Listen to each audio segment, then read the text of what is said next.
The reason why Meta wants all ads in one ad set, and the reason why it wants creative to do the targeting, is because it's trying to build a little mini funnel. And if you all remember when I shared the 10 pieces of creative that Meta wants us to utilize, it wants all of these pieces of creative inside of one ad set so that it can go through and start to tell a story. Here's who we are. This is why we're different. This is what the product is. This is what people believe about us. This is the features and benefits of it. This is face to camera whitelisting. Other people are even saying we're amazing. This is positioning tests inside of like the ecosystem and also UGC. So they don't all have a particular reason why you would create them, but Meta wants you to have content diversification.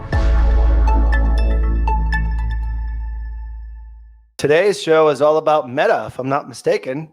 Yeah. So Meta, it's interesting. I've talked to some fairly large companies recently, and it's kind of shocking how they will most often not necessarily believe like their Meta reps, or maybe I guess it's like adoption slow. I don't know why.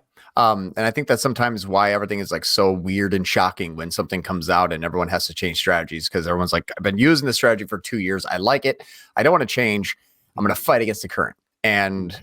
And that kind of seems to be like the SOP. So what I like to do is try to deconstruct it and figure out how to leverage it. And that's kind of what my specialty is. Right. So if you have not been aware, by June 25th is the deadline where what Meta is trying to achieve is pushing everybody into one campaign type, which is Advantage Plus Sales. Used to be called Advantage Plus Shopping. You had manual campaigns, and Advantage Plus Sales is kind of the only thing that they will allow you to create. Now, you still have your targeting options, even though they're considered optional. And then you have your exclusions, which are also kind of considered optional. So essentially, Meta's moving towards what they call creative targeting. So I've been testing this a bunch, but what I wanted to provide today is a real locked-in experiment. So we only run Google brand for them. We're only on one campaign type in Meta. We've only been really running Meta since January 1st. So I have like a really good locked-in use case, and I've kind of deconstructed how I believe Meta's recommendation of a one campaign, one ad set, all creative campaign type that they want us to all use, called Advantage Plus Sales. And I'll tell you actually some of their legitimately smart, accurate reasons as to why. And I think that once we start to understand the why, it makes people a lot easier to adopt. Mm-hmm. Because if I just say, hey, remember or forget everything you understand, you know about Meta, and do it this way, you're probably going to give me a big old middle finger. Mm-hmm. Because it's like, I this works for me. Mm-hmm. But things are transition. We are right now in the transition period. And what the transition period looks like is I'm going to share screen here and I'm going to pull up a different account, and I want to show you something that is actually kind of crazy. So this is the account that we were talking about earlier today. This is small ad spend, just starting. So one of the things, this has been running for at least 6 months already, but we just started the new way. Yep. Got it. But still small ad spend. What, couple $1,000 a month? We spent $6,000 all year. I mean, it's only $1,000 a month. So I like this because I can really see a lot of big movement because everything's isolated. If I was having like 16 campaigns, $500,000 in ad spend, 1 million returning customers, little tests kind of get lost in the weeds. So I like testing little when I can know that this is the only thing that could have moved that number over there. So at least I have some really accurate testing that I can extrapolate into larger accounts. Right. Plus, a lot of people that are watching this, they might not have accounts that are spending hundreds of thousands of dollars a day like we do. So like this is like, if you're just starting or you have a moderate ad spend under 10 grand, this is a great case study for that. But also it allows you to really get granular and see exactly what's going on. Mm-hmm. And that's the cool part about this. And we've most often figured out that what works for the really large companies kind of won't work for the small. But what works for the small always works for the large. So it kind of covers the whole encompassing. That's great. That's a great point, by the way. Yeah. Yeah. If you can exemplify it here, just imagine what it could do at massive scale. Yeah. And we actually doubled the budget this week, and I already have something that I can show for that. So it's cool. I have a nice big test, but we got 20 minutes. I'm gonna dive right into it before we go into Q&A. I'll go slow and methodical. but I want to kind of point out some really important things.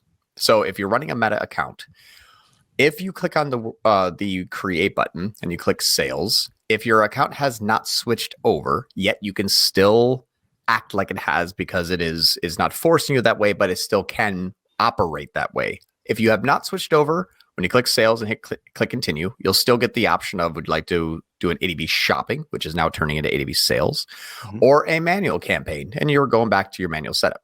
However, if you are in an account that has switched over, let me just reopen that close window. If you're in an account that has switched over, you click create, you click sales, and then it waits like 5 seconds longer and skips the manual creation and locks you right into Advantage Plus only, and you are good to go. Gave you 100%. All right, cool. You're good to go. So I wanted to show that. So people are like, no, there's no switch. I still see it. You're lying. We're in the transition period. Exactly.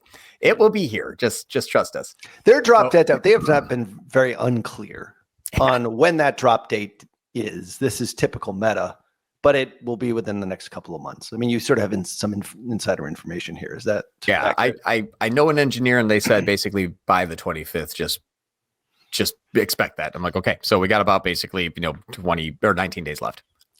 So this is what's nice. You get a couple week head start. So this is what the campaign type Meta wants you to use, which is the ADB campaign. So ADB sales is all encompassing. It can be lead generation. It can be DPA ads for shopping. It could be your videos, motion graphics, gifts, everything. So it's all in one campaign. So I said, okay, let's leverage it. Let's figure out how this works. And let's deconstruct it and figure out how to scale it. So what's interesting is this is since January 1st. So since January 1st, all the way up until 3 days ago, and I did 3 days ago so I can match spend in my example, you'll see that we had a $4,000 worth of our standard type of campaign. We're selling $120, $130 products. They're gloves. We're getting $42 in-app CPA. All right, not bad. Then we ran a Mother's Day sale. In the Mother's Day sale, we spent another $1,000 and got $33 CPAs. Good. And then we were testing out the way that Meta wants us to do. So we spent yet another $1,000. And now we're getting $13 CPAs. Much better than the 40. Better than almost 3 times as good as our Mother's Day sale. And this thing has only been running for about like 3 weeks. So this campaign type is utilizing what Meta is going to be forcing everyone into in creative targeting. So I actually, in this campaign's ad set or even the campaign itself, we basically are just optimizing for website purchases, purchase events, standard event. We do not do any sort of CAPI imports, no cost cap goal. We have our engaged and existing customers. I don't have an existing customer cap. I'm just letting this thing run wide open. No targeting, no exclusions, and let's see what this thing can do. Beautiful. And it asks us to put all of our creative in one big ad set. And we have 57. You're capped at 50 ads. So that's the most you can run at once. Now, what we wanted to do with this one is understand how Meta is working. So what I'm looking at here is May 14th through May 20th. This is the first week we launched. And what I noticed is these ads, we were not spending that much. I have my spend column here. I have my results here, and I have my cost per result. So we have some campaigns that are spending $59 and some campaigns that are ads that are spending $59 and some ads that are spending $6. But now we are still getting results on them. However, we're seeing the typical, you give it too many ads, it likes 2 or 3, and then it's going to force spend on it. Our normal SOP is like, okay, that's overspent. Pause that one. Let's redistribute. Let's run ABO. Kind of finding out why the reason why we shouldn't be doing that is kind of what I figured out there this last week, and I'll share the results. So in the first week, when we look at the compare attribution settings, we can see that the ad spend is being delivered most often to the ads that have click attributed conversions. Makes sense, right? View is good, but we want clicks, and you'll get some onesie twosies every now and then if you scroll down. But obviously, you can see the majority of the ad spend is spending on people who are clicking. And then I said, okay, if that is the case, then what I should see the week afterwards is much more click attributed over here. Because here's my hypothesis: I believe Meta is going to spend the most amount of money on where they see instantaneous success from the people who are clicking. Sure. But the people who are not buying after they click, they're being shown other ads in that ad set. Mm-hmm.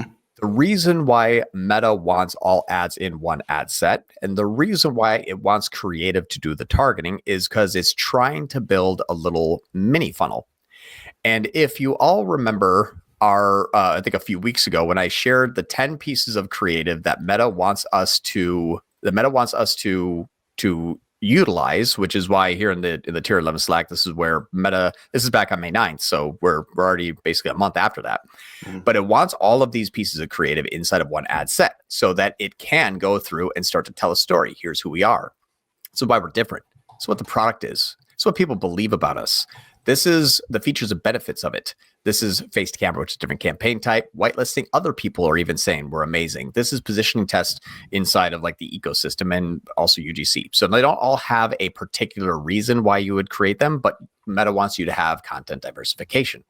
So the content diversification, we believe, is because of this rule or this theory here, that it's going to start to show ads to the users who are clicking and say, hey, you're clicking, you're buying. The people who are not buying, did you know all of this other things? Like, hey, this, after 1,000 days, this is what the glove looks like.